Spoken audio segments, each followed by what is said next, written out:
Hi everyone, welcome back to another episode of Success in Sales, Hacks and Chats with Mike McDonald. Our very special guest today. We've got Chloe Smith joining me. Chloe, thanks for being a guest on the show. Hiya, no worries, happy to be here.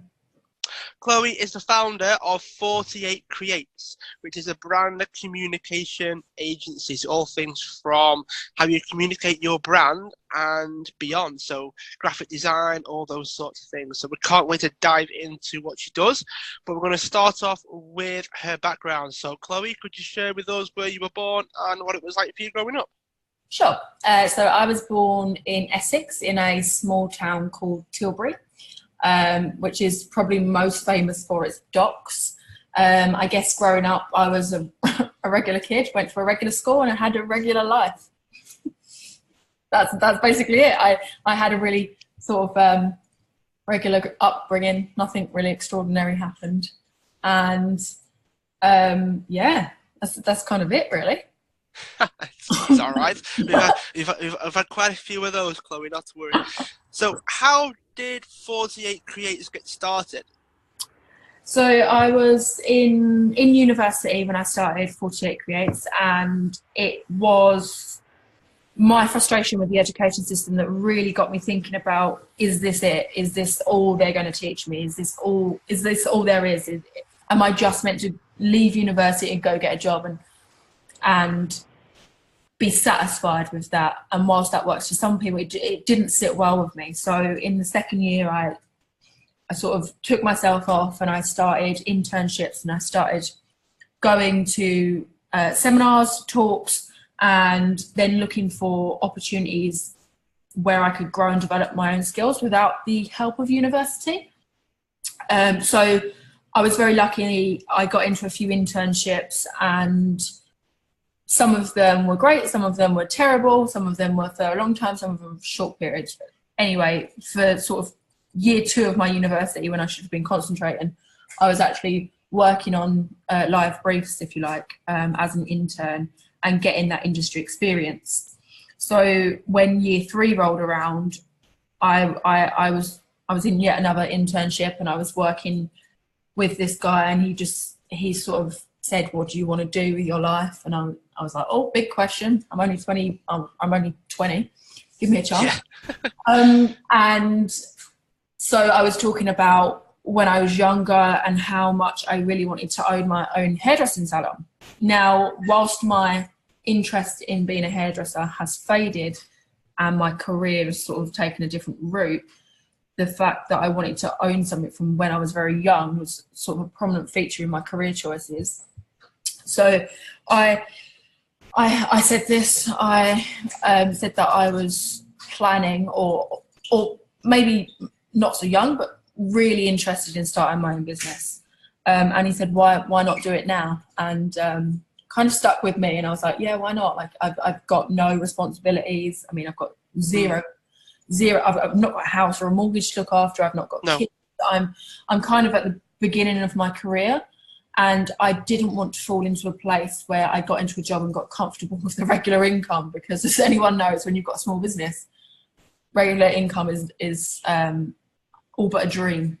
So I started working on 48Creates and started using my internship contacts to develop client relationships.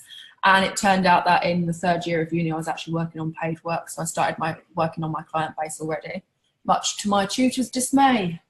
But doesn't matter now, does it? No. So you did mention that you managed to get contacts when you were in the internship. Now, for people that have been following my sort of responses to people's, statements about the education system will know that, well, I am from the UK, and the education system in the UK is not exactly fit for people that want to do more than stay in the education system. So at what point did you realise that wasn't going to be for you? That getting your degree and perhaps your master's degree and your PhD and all of those things just wasn't going to be for you?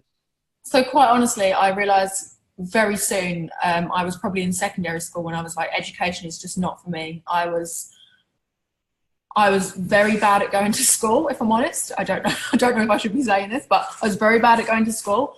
I didn't like the idea that I was told what to learn, which is probably a bit arrogant on my part, but I was told what to learn. I was told to remember stuff. For me, it all felt a bit robotic. You learn in this way, you remember this information, you take this test and we give you this grade and then you move on. To me, it was all a bit non-human. There wasn't any sort of wiggle room or creativity around the way that people learn. And I think people learn differently. Mm-hmm. So my whole renegade against the education system actually started when I was quite young. I would have said around about 13 or 14, and bless my mum, she pulled her hair out every week when I screamed blue murder that I did not want to go to school. I was not interested in going to school. I did not want to partake in what everyone else was partaking in. I still went to college, mainly because my older sister went to college, and I still went to university, but I still had this feeling all throughout college and university that there's something not right and there's something that's not fitting well with me. And I didn't discover it until after I started my journey in 48Creates that I absolutely adore learning. I just adore learning what interests me and in a way that interests me. I think you're forced to learn a lot of stuff in the education system in a way that doesn't always suit your learning style. So it started pretty young, if I'm honest. But I continued with the education, stay in school, kids. So you absolutely have to stay in school. But I think the message that I have to sort of really get across is that it's okay if you don't learn in that way. There are different ways of learning, and you will discover how you like to learn. And if you can sort of take that and apply that to what you're learning currently, then I think you'll forever be learning something new, and you'll be on like literally a lifetime journey of learning everything and anything. Because honestly, right now I'm a massive geek. I've done courses, I've done online courses, I've read every entrepreneur book there is. And if you'd asked my friends, say from 10 years ago, they'd be like, who is this girl? Like she would not pick up a book, she would not read a line of text. Completely different. So different now, yeah. Yeah, completely different now. And I think it's really important that anyone knows that you just have to find the style that works for you. And once you do, I think it opens up a whole new world for your own knowledge and for career opportunities. There's definitely an argument to be said for starting your own business can be in itself like its own learning, its own like course, if you will, its own like course in life almost when you start your own business, because particularly the first year or two, I mean, I think the statistic is the first like 95% of businesses like fail in the first 5 years or something or other. So like big business owners do tend to struggle, I guess. And one of the things that I have noticed, particularly with the businesses that make it, so to speak, is when the business learns, when the business adapts, and when the business is prepared to change and prepared to grow with the times, or grow with their customers, or grow with their business as they develop and as they improve. And there's a definite thing to be said when it comes to the business that you start probably isn't going to be the business that still exists in 5 years' time. So what journey did you go through from starting up to being 5 years in? Okay, so 48Creates really started on the platform, the marketplace Etsy, and I was designing greetings cards actually, and looking at designing posters and creating these printed materials that I found really enjoyable, but actually everyone else probably hated, and I didn't make any money from doing that. So I quickly learned that my skills were definitely elsewhere. But via Etsy, what I did start to get was some engagement from people that come to me for bespoke work in terms of logo developments, in terms of illustration. And that's when I really thought, right, this is what 48Creates is going to do.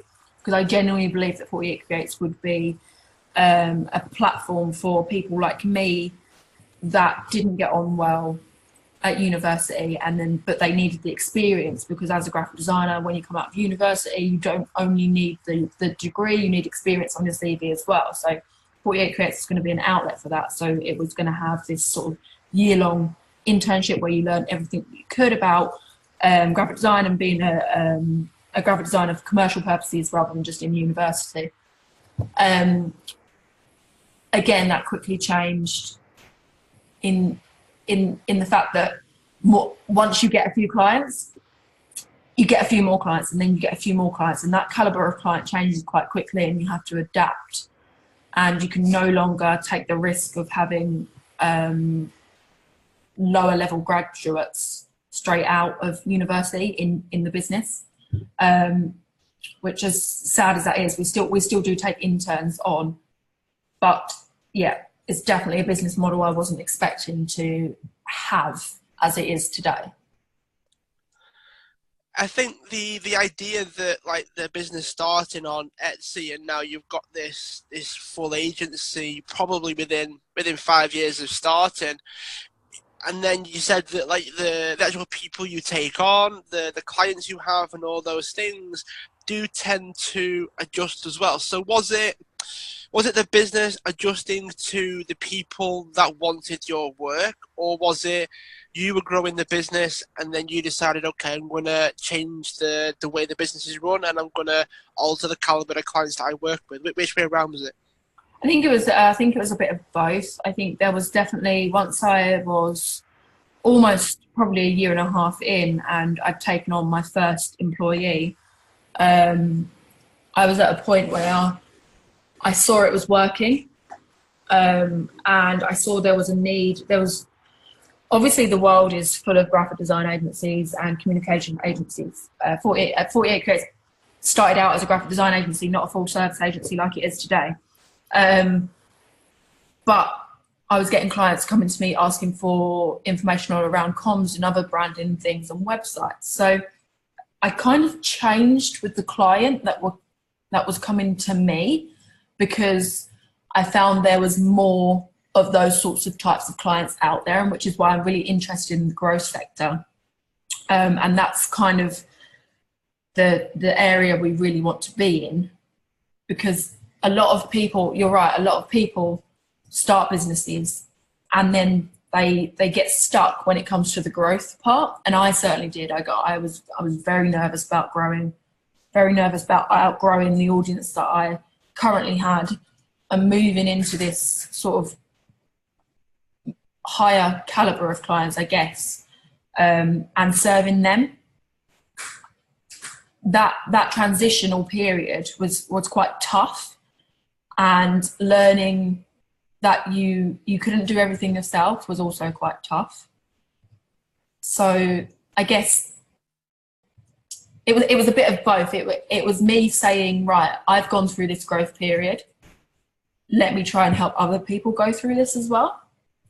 And yeah, it was also the types of clients we were getting referred, which is lovely. We were getting referred sort of higher end clients quite early on in the business, and sort of word of mouth brings that same client base, if you like.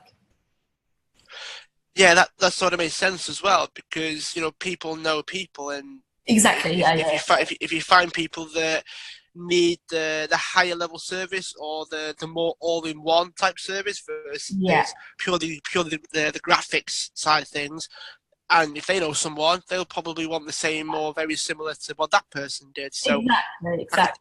I can definitely see how that works out. Well, you mentioned that your own growth was difficult, so talk us through it. It was very difficult, I think, for me personally. I think a lot of entrepreneurs will go through imposter syndrome. I'm sure you've heard of it. Well, you have the ability, but you question why someone would want to work with you and whether you're good enough to work with these people. And not only that, you had the added pressure of employing people who then looked up to you for direction, when actually half the time you questioned what you were doing yourself. So that, I think on me personally, it's quite tough for my own personal growth to be able to let go of the fact that I don't actively do graphic design anymore, or I don't actively do certain things within the business anymore, because other people can do that, and they're a lot better at it than me. So yeah, it was that letting go process that was really difficult. And when you've sort of built up a brand, 48 Creates, it was me essentially when I started, and it was very personal, as every small business owner's business is to them. It was that whole process of saying, no, actually 48 Creates is no longer you, it's the entire team, and the entire team has to embrace this and make it feel like their own, which changes your business anyway. Yeah, that was quite difficult on a personal level. And also I think financially as well, you start to see that you need to make that investment in order for yourself to grow, but then you need the clients in order to make that investment, but then you need the people to serve the clients once you've got the clients, so you need to make that investment up front. So it's all that goes into it. And for someone who's never owned a business before, I think it's all quite scary. We got through it though, which is great. And I think every next level requires a different version of you. And as I've grown into my role more, and 48 Creates has become its own thing. It's no longer attached to me, which is lovely.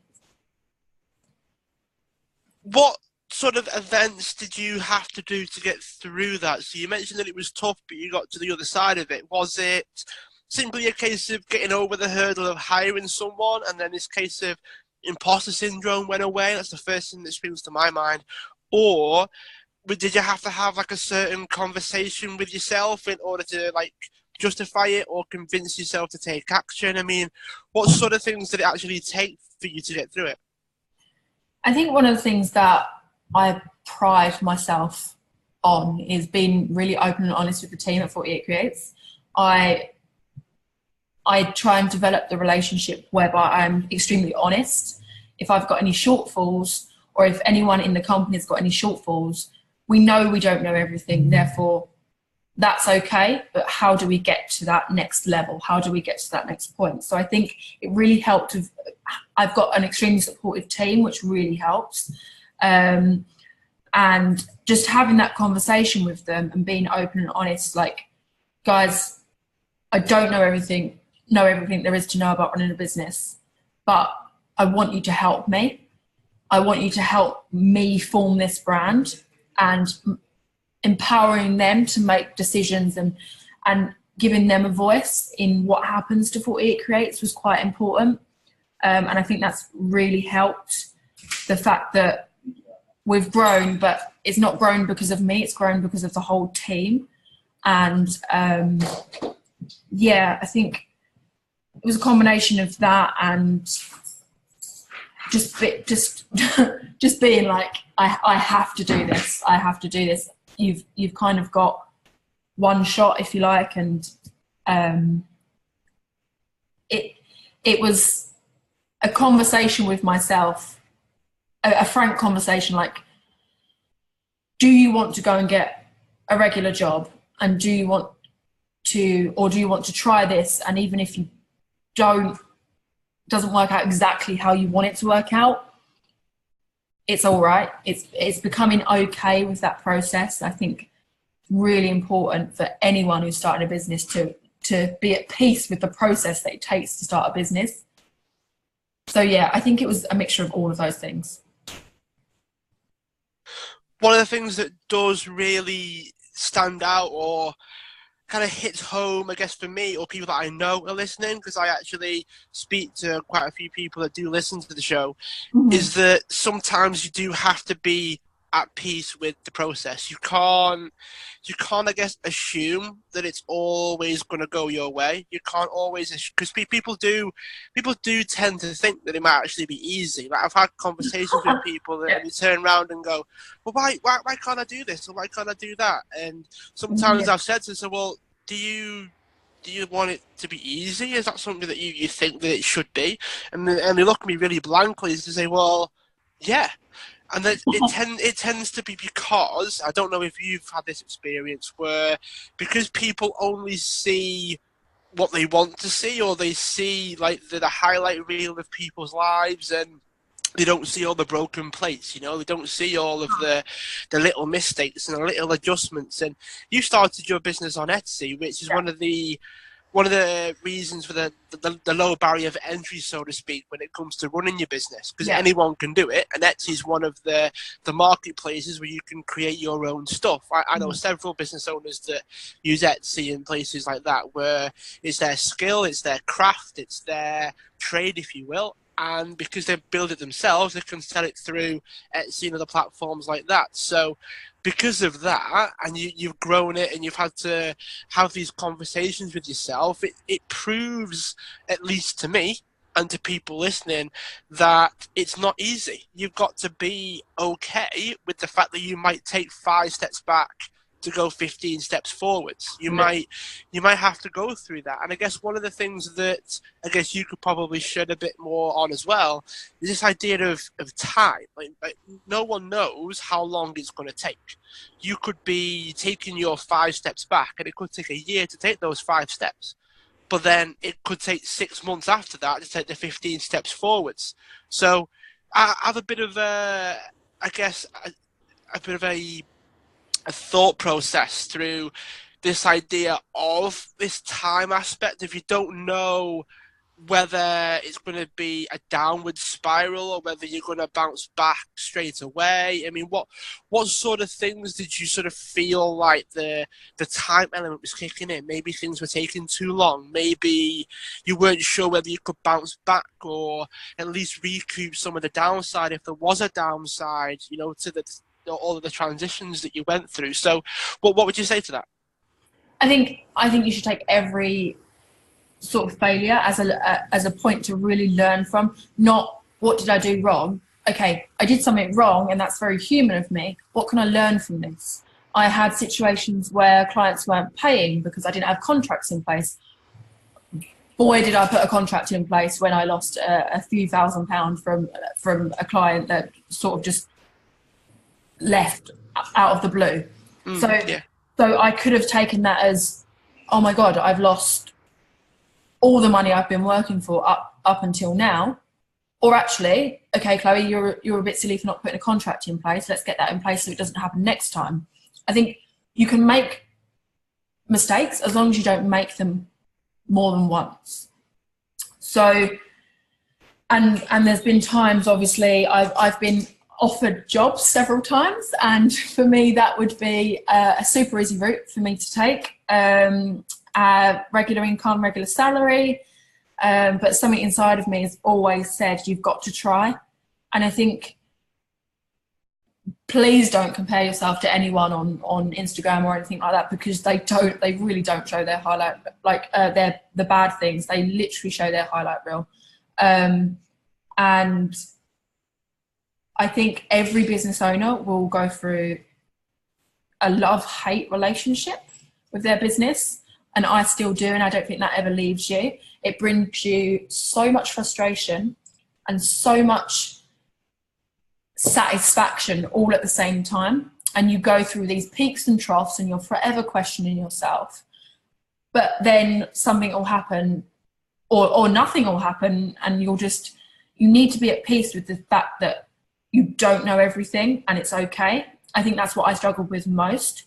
But there was a point, probably maybe 2 years ago now, when I said to myself, you have to be uncomfortable. No, sorry, you have to be comfortable with being uncomfortable, else you can't do this. And being uncomfortable means that you're going through a growth process. As soon as you get comfortable, you've stagnated. You need to level up, and by leveling up each time, you are going to be uncomfortable, and you have to be at peace with that, else you'll forever kick yourself for the things that you did wrong. I think it's important that we do share that. I think it's important that you do get that across. So Chloe, thanks for sharing that first and foremost, for being honest, and for sharing the fact that it's not easy. It does take a different version of you or an improved version of you at every moment. So just from your own experience then, what certain things did it take for you to go from the little store in Etsy to 48 Creates? What certain things did you have to change in yourself? Because the business side of things, a lot of it is self-explanatory, like staff, systems, software.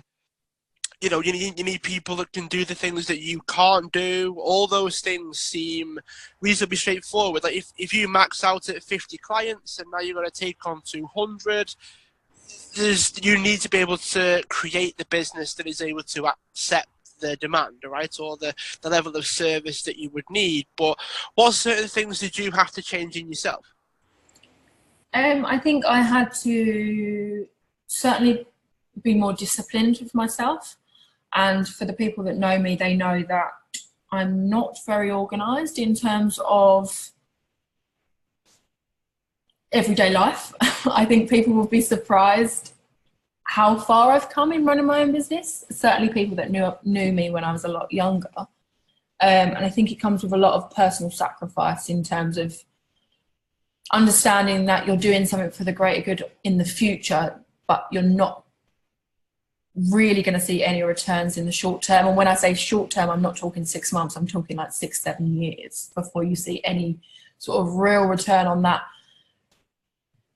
investment. And whether that investment be your time or your money, it's that understanding again that you need to make these sacrifices. If you need it, it's a commitment, and you need to tell yourself it's a commitment.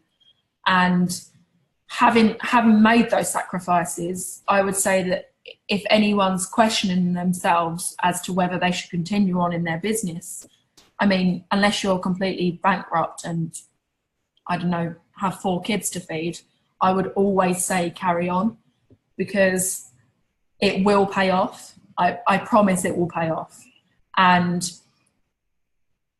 I don't think I could have foreseen what stage we are at now. And I'm kind of glad I didn't foresee that, because you try and plan for it and you can't plan for it. So it's as well for me, it's giving up that control of the process and the whole sacrifice of the way you live in terms of the things that you enjoy in life. Sometimes you have to give them up. And also you have to be very self-aware of, especially at the start as well, when you're a start business, when everything relies on you, you have to be very self-aware of your personal well-being and your health and what you're eating. Because if you're not at 100% or even at 90%, then the growth of the business is going to suffer. And I think I'm learning that more and more as I go on. And honestly, it gets a lot easier once you've got a team in place. But from a personal level, I think it was definitely the sacrifices that you have to make in order to foresee a future that's not certain. It's quite difficult. So are there any things that you could maybe think about when looking back? So over the years of starting up all the way to where 48 Creates is today, what top 3 or 5 lessons would you want our listeners to take away? I think number 1 is that you should never stop learning. One of my favourite authors at the moment is Rob Moore, and I started listening to his podcast around about a year ago, I think, and now I've read all of his books, and it's about connecting with people that have been on the same journey or same or similar journey as you, and finding ways to emulate what they did and emulate their best practices, and understand that they're also emulating their idols. And if it worked for them, it can work for you as well. So I think never stop learning and find someone that you can look up to and almost replicate what they're doing in a way that works for you. That would be my first tip. Second tip would be make sure you're consistent. So turning up every single day, making sure that you are consistent in your messages, in your voice, in your branding, and customer service is obviously paramount in any business. So making sure that you are delivering what the client needs and wants at any given time, and staying consistent with that means that hopefully you won't be one of the 95% of businesses that fail in the first year, because consistency sort of outweighs the greatest product, the biggest budget, if you like. As long as you're consistent and authentic in what you do, there's a good chance that you will make it. Number 3, I would say definitely don't be afraid to move forward, and don't be afraid to level up. I think that's what I've taken most from this journey, that again, you need to be comfortable with what you don't know, and you need to be comfortable with the learning curve that comes with that. I guess it all ties back into education, doesn't it? You go on this learning curve, and you need to realize it's a learning curve. So yeah, I think I've only got 3. That's all right. Yeah, no worries. Yeah, they seem really powerful. Actually, they seem almost enlightening for some people, because some people are afraid to level up from where they are. Some people do stick to where they are. Some people have this, well, I've always done it this way, so I may as well keep doing it this way. So yeah, it's interesting that you share that. What sort of things do you want to leave us with before we get on to the last couple of questions? Is there anything that you think that we've missed off that we shouldn't have? No, I think I just want everyone to know that even though you might be going through a tough time in your business, or you might be going through a growth period, if you are going through an uncomfortable state, always take it as a positive, because it means you're learning and you're growing and you're moving to the next level. So try not to beat yourself up about it. Try not to beat yourself up about down days, and always be learning from your mistakes and turning it into a positive. What can I take from this, rather than what you did wrong? I think that's really important. And then having, if you get the opportunity to build a very supportive team, and being open and honest with them. I think especially being a young woman in business, I think it's extremely important that companies nowadays are open and honest with their employees. And there's I like to think there's no hierarchy in 48Creates. We all get on with the work when we need to get on with it. So just embrace what you're going through right now, and it's going to be okay. You'll be fine. That's what I normally say to everything. You'll be fine. You'll be fine. You'll be fine. Have a cup of tea. You'll be fine. Chill out. You'll get through it. Make sure you never stop learning. Turn up every day, and don't be afraid to level up. There you go. Right? It's not very wise words. No, it's not very profound. And honestly, I'm never going to get quoted in the future. But I think you'd be surprised. It's you just need to believe that you are good enough, and that you will get through whatever you're going through, whether that be personal life or business life. You'll be fine. If someone wanted to find out a bit more about yourself, Chloe, where can people go to find out more? I would like to say that I'm great on social media, but I'm not personally. But you can follow me on Instagram. My handle is It's Chloe Smith, and I tend to post little small business quotes and pictures of my breakfast and running. So if you're interested in learning more about that, then go for it. Although I'm pretty boring in terms of personally. You could definitely follow 48Creates. We share a lot of tips on there, and how-tos, which is always interesting, and we really try and build a community. So please come and get in touch and sort of ask us any questions that you might have, because we're always open. We've got one last question before we go, Chloe, and I ask everyone this. So it's reasonably generic, but we've had funny answers to serious answers to reasonably enlightening and profound looks into the guests' lives, to put it as creatively as possible. And this question is, what would you like the world to know about you that it doesn't already know? I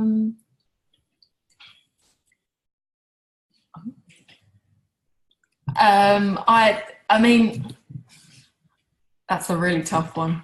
It is, yeah. It is. I mean, we've had answers like, favorite food being chocolate cake, or they have like they love like peanut butter on rice cakes. Some of them like going out for walks. Some of them like listening to classical music. You name it. We've had a whole host of different answers. Okay, I've got it now. I have an undying love for Meatloaf, and that's not the food. That is the artist. I think he is brilliant. I think he's really rock and roll, and honestly, I listen to him every day, which really annoys the entire office. But we've got, dare I say her name, an Alexa that plays that out for me every morning. So yeah, my guilty pleasure is Meatloaf and 80s rock, which is really sad. But yeah, that's what I like to listen to when I'm working. What's your favourite song? Oh, tough. So it's definitely between For Crying Out Loud and You Took the Words Right Out of My Mouth. Well, that is a pretty rock and roll way to end. Thanks for being a guest on the show, Chloe. If you are tuning in, make sure you subscribe so you don't miss any of our future guests. Feel free to reach out to Chloe or 48Creates if you need any branding or communication needs. And Chloe, thanks again, and I'm sure we'll keep in touch. Perfect. Thank you.